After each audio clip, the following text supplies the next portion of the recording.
Namaskar and welcome to Itihasdhir. The book we'll be covering today is Vikram Sampath's Bravehearts of Bharat. So, as you're all aware, Vikram Sampath has already made his mark with books like Savarkar and Waiting for Shiva. But even before that, he has still written quite a lot of works before that, also. It's just that these two books really put him in the spotlight and put him at the mark. Now with Bravehearts of Bharat, I'm sure even you'll be aware of this, Aditya. Bravehearts of Bharat, he's just taken a collection Hmm. of 15 of your figures from history and how they have shaped Bharat and protected its integrity so that we have a country, despite the striking terror threat that is there, we still have a country to live in and call our homeland. And in one of his interviews, he's also talked about how this was one of the most difficult things for him to do because he's like, if I have to choose one person and write about them, I have no bars. Like, you would think that writing about 15 people and writing it in a concise manner would be somehow easier, and he's like, no, it wasn't. It was the most damning thing because you have to firstly decide which 15 people, like who's going to be the one that makes Condense their the lives. hmm? And condense their lives. condense their lives. And he's like, I also had to make sure that I'm keeping it equal. Hmm. There are equal number of men as well as women in the list. So yes. Now he starts with Lalitaditya of Kashmir, and he talks about the magnanimity of the ruler that he was, and how Kashmir was this fabled land of all that was good and pure, and how Lalita Ditta had ensured its continuance. I'll just go through एक बार ऊपर से, like all the people he's covered, and then we can discuss it further. And then he talks about the Raja Chola and Rajendra Chola. Again, he's basically talked about all the people that like we discussed in one of our podcasts on revolutionaries. These are all the people that we don't get to read about much, especially like as kids or growing up. In our curriculum, these people are somehow missing. Hmm. God knows where they've gone. Then we have Rani Naiki Devi of Gujarat. We have Rani Rudrama Devi of Warangal. We have Maharana Kumbh of Mewar, Rani Abakka Chauta of Ulal, Chand Bibi of Ahmednagar, Lachit Borphukan of Assam, Kanhoji Angre, Banda Singh Bahadur. I think Banda Singh Bahadur was the one person we studied about. Of all Rarely. I barely remember my textbooks covering him, but we yes, there have, was something. There were one or two sentences, yes. so I'll tell you where I read about Banda Singh Bahadur was when I was doing my graduation because it was Punjab University. So we had Banda Singh Bahadur. And we have Martand Verma of Travancore, Devi Ahilyabhai Holkar of Indore, Rajarshi Bhagyachandra Jai Singh of Manipur, and Velu Nachiyar of Sivaganga, and Begum Hazrat Mahal of Awadh. So these are the, what do you say? These are the brave men and women of Bharat who did I am not. always surprised that Sayaji Rao Gaikwad of Baroda does not figure in somewhere in That is this. what he said. He's like, it was difficult because he was given this target of 15 people that he had to cover. And he's like, so we had to ensure that it's not going out of bounds, that there are lesser women and more men and all of that. And he's like, this was like one of the toughest things I've had to do because whoever's going to be left out, ये question उठेगा, अरे इसको क्यों नहीं करा? True. So yeah, in fact, I would say Ahilyabai Holkar has now started figuring a lot in our conversations because more. now I think it's sort of a renaissance, you know, in terms of Hmm. culture. Yes. And I think with Kashi Vishwanath gaining the spotlight that it is now gaining, and especially with like Vikram's books, Waiting for Shiva and everything, I think Ahilyabai figures in our conversations more and more because we learn that, you know, I mean, it's just so interesting to my mind that the Marathas tried with all of their military power, but they couldn't really help the situation with Kashi Vishwanath. That her father-in-law, Ahilyabai's father-in-law, uh, Madhav Rao Holkar, if I'm not wrong, I'm sorry if I'm getting the name wrong. He was ready to invade Kashi, and then the saints told him not to because they said that you'll invade it, you will break everything, you will construct a temple and go, but we will be the one who will face Aurangzeb's wrath. So please do not do that. And then he wrote in his dying will that, you know, we want the temple back. And then Ahilyabai carried the fight forward, and using her soft power, not Yeah. military power, she protected all the Jyotirlings of India and If the Char Dhams. if you see how she was, even if you see even how Malhar Rao met her, Well, no, yes. huh, he met her, he saw her at a temple. That's where he was like, no, I want my son to marry her. Like she was the epitome of a Rajmata, if I may put it out that way, Yeah, because she was true. lovingly called Rajmata. And from the time The that she started, the statue in Kashi Vishwanath that you now have of her, she sits very regally with like her, pushp and all. Yes. so yeah, she did make a lot of difference,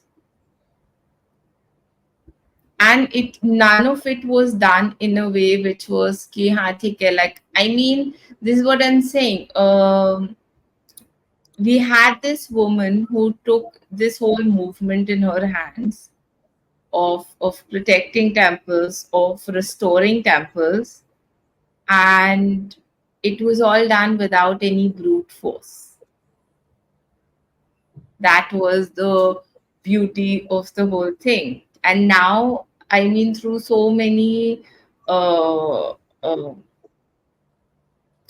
after so many decades, now we have this renaissance where she is actually being remembered again and given her dues, which was missed out beach mein, same for even Lachit Borphukan, I feel.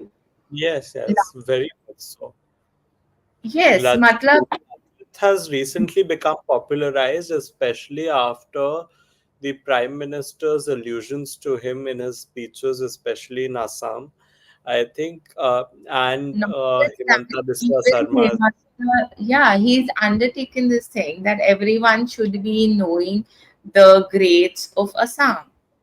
Because like Assam ko to, like in the history it was just like Hatika, it's like one of the seven sisters. Yes, that's And that. the thing is that Assam has one of the most glorious histories in terms of the empires there when you study about the Ahom Empire, right? The Ahom. Yes. And I mean, Assam got its name from that, right? From the Asama to the Ahoma and the Ahoms.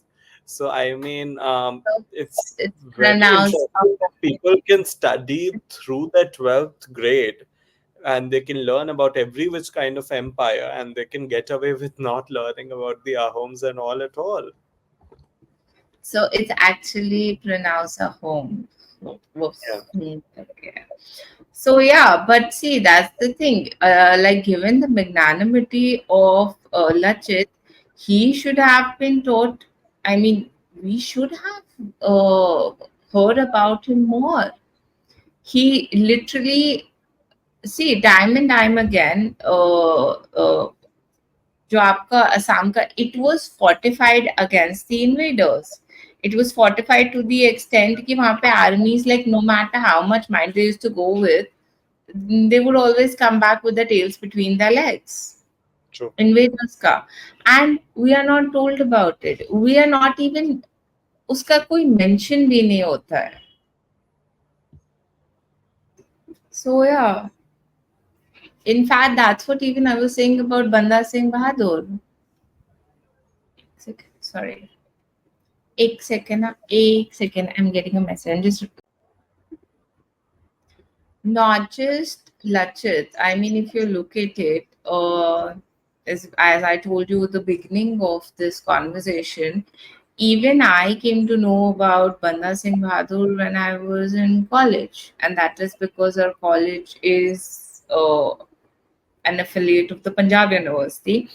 And that's when you come to know of this great Sikh warrior who was also the general of the Khalsa army, and how he ended up becoming this magnanimous force in your Indian history. I don't want to say Sikh history because this is Indian history, and how he had defended his land and his people and made sure that, um, basically made sure that the Mughals were stopped, and that their reign of terror did not wreak the havoc beyond what it had already done. Mm. And same for even Rani Abakka, when how he has covered. See, this is what I like about the whole thing, that as little as uh, he tried condensing the whole thing. He tried condensing the whole thing, and not only that, he did justice to it.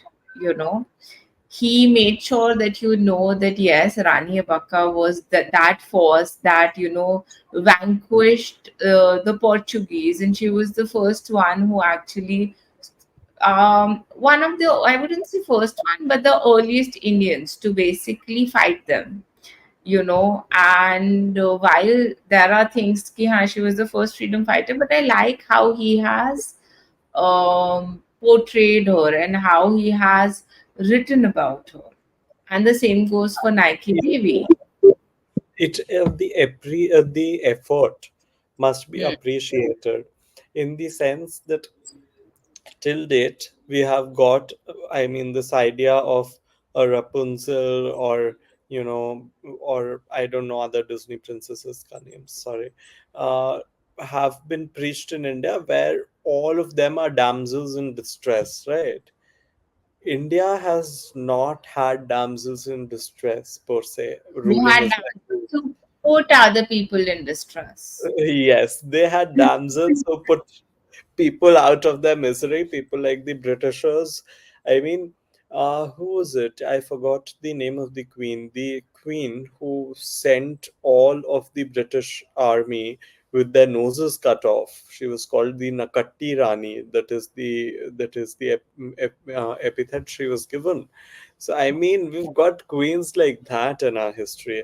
We've so absolutely glorious. I mean, the way that they're That relegated to history and we're taught about patriarchy, it is not. It is. I'm sorry, not so the true Indian picture. so Katti Rani is actually from Garhwal only. She's from this region of I know. Uttarakhand. I know. I've read about her. I don't remember. I can't recollect her name. It is Rani Karnavati. Karnavati. Yes. So yeah. In fact, not only that, even with Rani Nike Devi, if you see, and with oh, एक second. I don't think इसमें कर्णावती का mention था.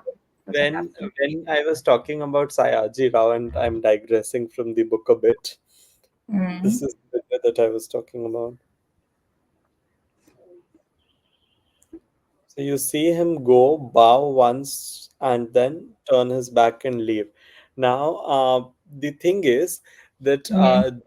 the protocol at the time of the royal darbar was that, well, the king and queen and all are coming. The protocol was and he was the third most senior ruler. So he was the third in the line. Mhm.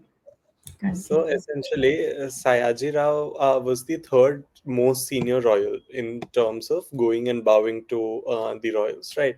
So the protocol was you go, you bow to them three times, and then without showing your back, you sort of walk back. And he goes, he bows half-heartedly once, and he turns his back and he walks away as a sign of protest of all that was happening. So Bengal and all had been partitioned at the time. So, I mean, rulers like these have been born in our land. And I don't know why we're not taught about that, but Vikram makes an amazing effort in his book to bring that side out, right? To bring out the brave hearts of Bharat. Yes. So, with this, we come to the end of another episode. You must go and get this book if you haven't already.